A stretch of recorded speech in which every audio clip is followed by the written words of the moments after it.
The first case we'll be taking a look at takes us back to September 2nd, 1982 in Sunnyvale, California. A 15-year-old student named Karen Stitt became a murder victim in a case that would remain unsolved for about 4 decades. Karen, who had recently moved in from Pittsburgh, was still adjusting to life at her new school. She was the youngest of 3 kids in her family, with 1 sister and a brother. Karen spent most of her early life in Pittsburgh, where she was known for her vibrant personality and love for music, particularly rock bands like Rush. The move to California was challenging for Karen, as she had to leave behind her friends and familiar surroundings in Pittsburgh. Despite the difficulties of adjusting to a new environment, Karen enrolled as a sophomore at Palo Alto High School, determined to make the best of her new situation. However, she quickly made new friends in her neighborhood and at school. On the evening of September 2nd, 1982, Karen traveled from Palo Alto to Sunnyvale, California to spend time with her boyfriend. The couple's night out included visiting a local 7-Eleven and visiting Golfland, a popular miniature golf course in the area.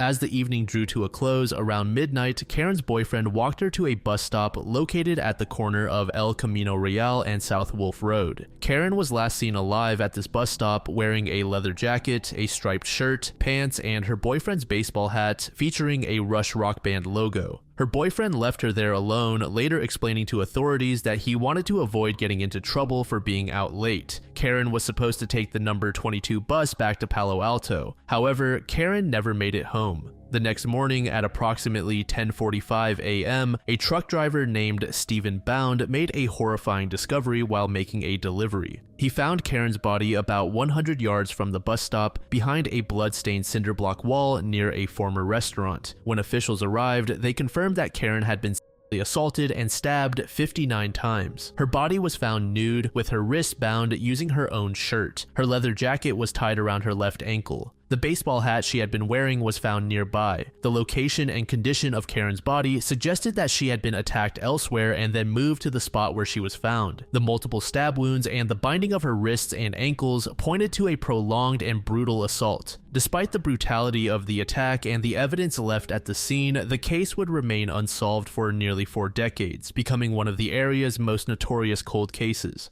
Investigators collected physical evidence including blood samples, fibers, and other trace materials. They also conducted an extensive canvass of the area, interviewing local residents and businesses to gather potential witness statements. One crucial lead came from a machinist working late on the night of the murder. He reported seeing an unusual white panel truck with a stripe along its side and a rectangular sticker on the bumper parked near where Karen's body was later found. The truck's parking lights were on at the time, which struck the witness as odd given the late hour. Karen's boyfriend, being the last known person to see her alive, was initially considered a person of interest. He was questioned extensively about their activities on the night of September 2nd and the early morning hours of September 3rd. However, he was unable to provide any information that could lead to the identification of the killer. Detectives also focused on tracing Karen's movements on the night of her disappearance. They interviewed employees and patrons of the 7-Eleven and Golfland, where Karen and her boyfriend had spent time that evening. Bus drivers and passengers on the routes Karen might have taken were also questioned. Despite these efforts, the investigation quickly hit roadblocks. No clear suspects emerged, and the physical evidence collected at the scene didn't immediately lead to any breakthroughs. The case remained open, but as leads dried up, it gradually became cold. In the years following the murder, detectives periodically revisited the case, hoping that new information or advancements in forensic technology might provide fresh leads.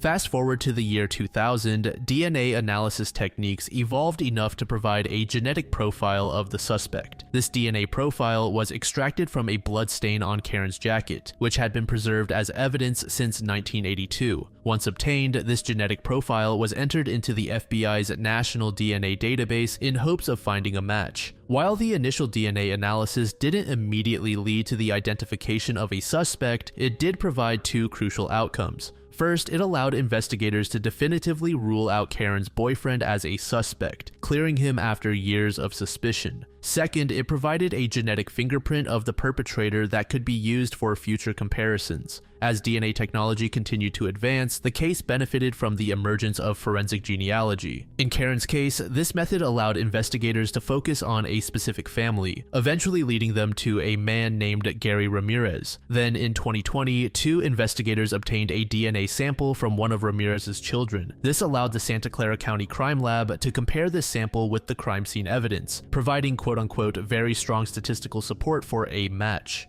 On August 2nd, 2022, law enforcement officers arrested 75-year-old Gary Ramirez at his home in Makawai, Maui. Ramirez, a former U.S. Air Force serviceman, was taken into custody without incident. He was initially held in Maui, awaiting extradition to California. On August 10th of the same year, Ramirez appeared in court in Maui and agreed to be extradited to Santa Clara County, California. On August 13th, Ramirez was flown to the San Francisco Bay Area and booked into the Santa Clara County Jail. He was held without bail due to the severity of the charges against him. The Santa Clara County District Attorney's Office charged Ramirez with murder, rape, and kidnapping. The murder charge included special circumstances of kidnapping, assault, and use of a deadly weapon, which could potentially make Ramirez eligible for life in prison without the possibility of parole if convicted. Ramirez was initially scheduled to be arraigned in Santa Clara County Superior Court on August 15th, 2022. However, the hearing was unexpectedly canceled due to undisclosed medical reasons. Deputy District Attorney Barbara Cathcart stated, "We were on for arraignment today. The arraignment did not go forward because of medical reasons. The exact nature of the medical issue was not disclosed in court." As of August 23rd, 2022, Ramirez was confirmed to be in Santa Clara County Jail, awaiting further legal proceedings. The case was set to move forward with future court dates, including a rescheduled arraignment and subsequent hearings to determine the course of the trial.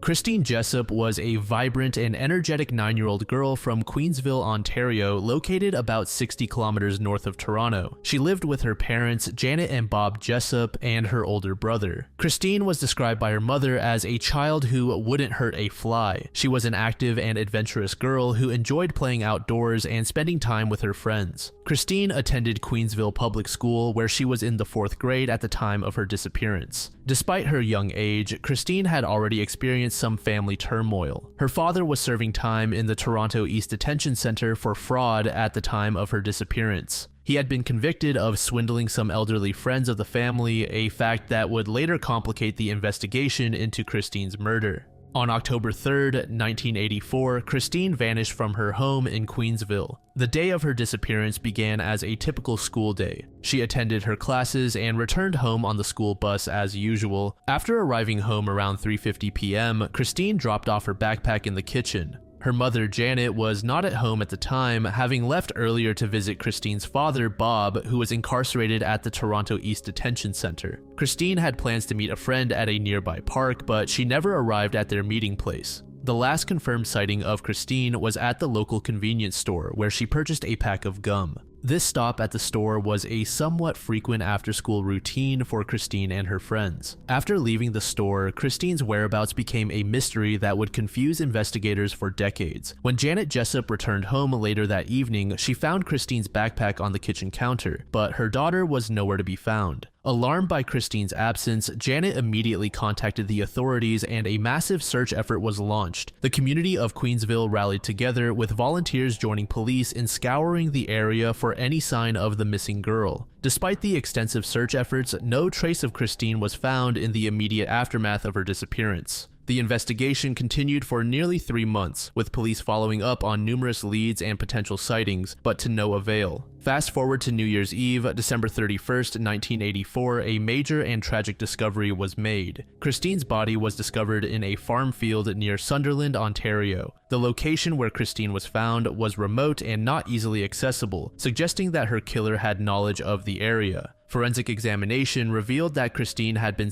assaulted before being stabbed to death. The brutality of the crime shocked the community and intensified the police's efforts to find the perpetrator. Evidence collected from the crime scene, including DNA samples, would prove crucial in eventually solving the case, though this would not happen for many years. The discovery of Christine's body transformed the missing person case into a homicide investigation. The investigation into Christine's murder initially focused on her neighbor, Guy Paul Moraine, who was 25 years old at the time. He became a suspect due to his eccentric behavior and proximity to the Jessop family. He lived next door to the Jessops and was known in the community for his unusual mannerisms and interests, which included beekeeping and playing the clarinet. The police's attention was drawn to Guy partly due to statements from Christine's brother, who reported seeing Guy's car in their driveway on the day of Christine's disappearance. However, this information was later proven to be inaccurate. On April 22, 1985, about 6 months after Christine's body was discovered, Guy was arrested and charged with first-degree murder. The case against him was largely circumstantial, relying on questionable forensic evidence and the testimony of jailhouse informants. Guy's first trial began in January 1986 and lasted 12 weeks. The prosecution's case included fiber evidence allegedly linking Guy to the crime scene and testimony from 2 jailhouse informants who claimed Guy had confessed to them. Despite these claims, Guy was acquitted on February 7, 1986. However, the Crown appealed the verdict, arguing that the trial judge had made errors in instructing the jury. The Ontario Court of Appeal ordered a new trial in June 1987. The second trial began in May 1992 and lasted nearly 9 months, making it one of the longest murder trials in Canadian history at the time. This time, the prosecution presented additional evidence, including testimony from a 3rd jailhouse informant and new fiber analysis. On July 23, 1992, Guy was found guilty of first-degree murder and sentenced to life imprisonment.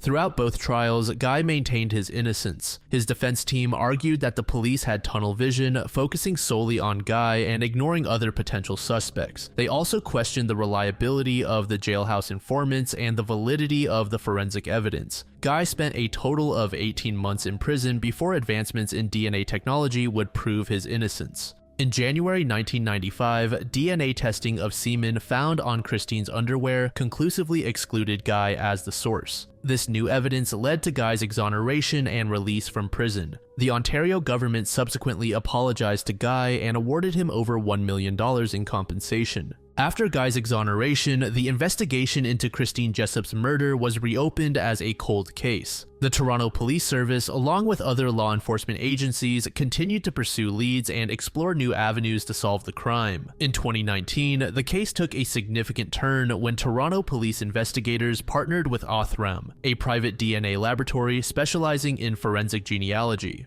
Othram employed their proprietary forensic-grade genome sequencing technology to analyze the degraded DNA evidence recovered from Christine's clothing. This allowed them to build a more comprehensive genetic profile from the limited and deteriorated DNA sample than was previously possible. They built out extensive family trees and narrowed down possible suspects based on genetic similarities and other factors such as age and location at the time of the crime. The genetic genealogy search provided investigators with 2 separate family trees of potential suspects. Detectives then worked through these family trees, investigating each potential person of interest. This process involved extensive background checks, interviews, and cross-referencing with other evidence from the case. As the investigation progressed, the team focused on Calvin Hoover as a prime suspect. To confirm their suspicion, investigators obtained a sample of Hoover's blood that was on file with Ontario's Centre of Forensic Sciences. This sample was likely from a previous unrelated incident, as Hoover had a criminal record that included a conviction for impaired driving. On October 9, 2020, DNA testing confirmed that the semen found on Christine's underwear belonged to Calvin Hoover. This match provided the definitive evidence needed to solve the case after 36 years. On October 15, 2020, Toronto Police Chief James Raymer announced that Calvin Hoover had been identified as Christine Jessop's killer through DNA evidence. Hoover was 28 years old at the time of Christine's murder in 1984. Calvin Hoover was not a stranger to the Jessop family. He was described as a family friend and had a friendly neighbor type of relationship with them. Hoover's connection to the Jessops was through his then wife, Heather, who worked with Christine's father, Bob Jessop. The Hoover family had 2 children who used to play with Christine and her brother Kenny. Investigators discovered that Hoover had occasionally babysat for the Jessop children, which gave him access to their home and knowledge of their routines. This close connection to the family likely explained how Hoover knew Christine would be alone on the day of her disappearance. Hoover had a criminal record, but nothing that would have initially connected him to Christine's murder. By the time Hoover was identified as Christine's murderer, he was no longer alive. He had died by suicide in 2015 in Port Hope, Ontario, where he was living on a rural property. His death at the age of 59, 5 years before being identified as Christine's killer, meant that he would never face justice for his crime. The revelation of Hoover as the killer came as a shock to both the Jessop family and Hoover's own family. Hoover's family was described as devastated upon learning of his involvement in the murder. The identification of Hoover as the killer also raised questions about the initial investigation. Many wondered how police had missed Hoover during their lengthy investigation, given his close connection to the Jessop family.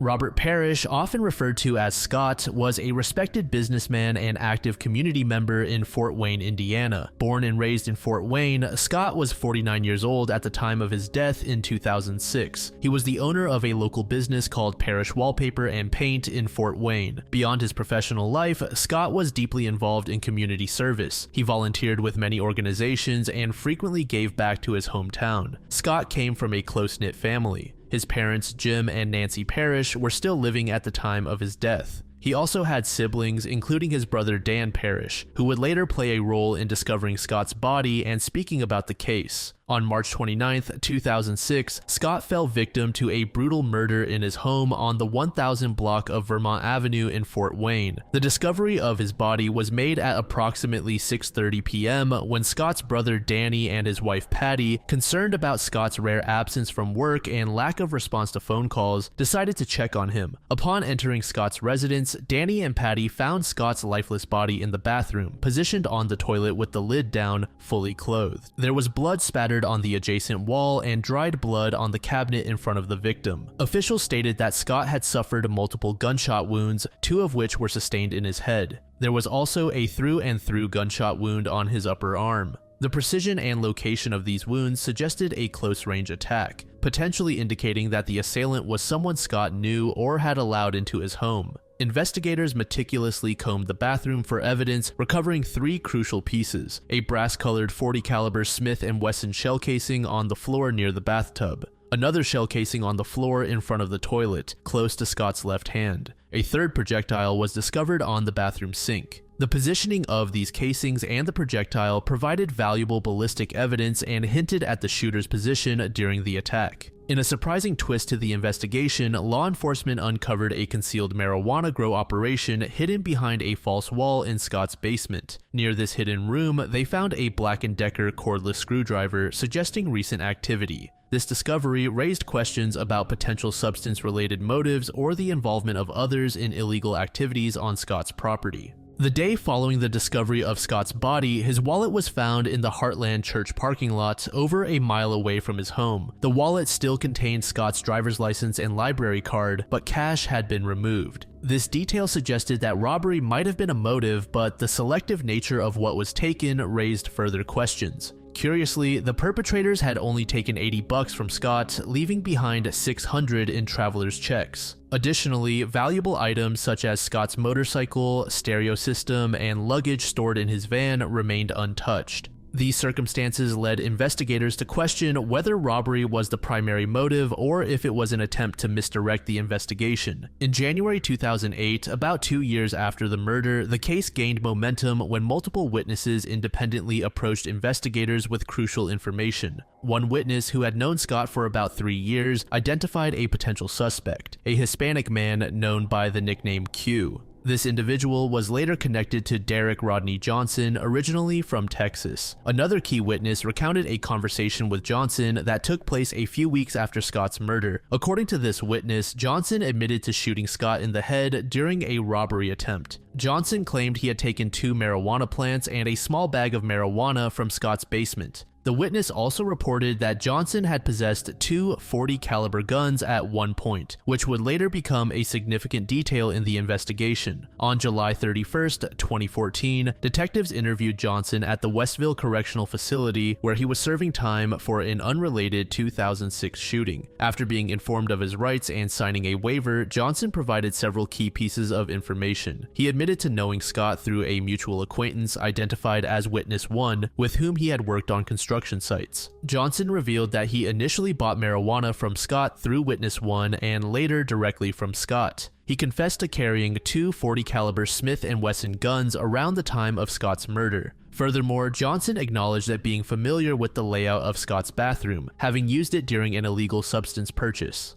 On July 1, 2015, detectives received a letter from Johnson, who was then at the NCCF Annex in Newcastle, Indiana. In this letter, Johnson made several claims. He stated that his gang, Northern Vados Locos, had executed Scott for stealing substances and money. Johnson claimed he knew the identity of the perpetrator but couldn't disclose it due to the gang's code of silence. He explained that he had reported Scott to his superiors in the gang and had ordered the hit. Johnson mentioned receiving photos of Scott after the murder from the shooter. He insisted that there would be no signs of struggle as gang members had sat Scott down on the toilet before shooting him. Johnson admitted to participating in some robberies but denied wanting anyone to be harmed. When investigators reminded Johnson of his previous confession in July 2014, where he admitted to carrying two guns that fit the murder weapons and being armed during his transactions with Scott, Johnson backtracked. He claimed he had owned many types of guns and was not certain if the bullet came from one of his weapons. In 2023, Detective Brian Martin and Detective Darren Stayer began re-interviewing witnesses. Their efforts, combined with new evidence and witness testimonies, finally led to a breakthrough in the case. In mid-May 2024, nearly 18 years after Scott's murder, charges were filed against Derek R. Johnson.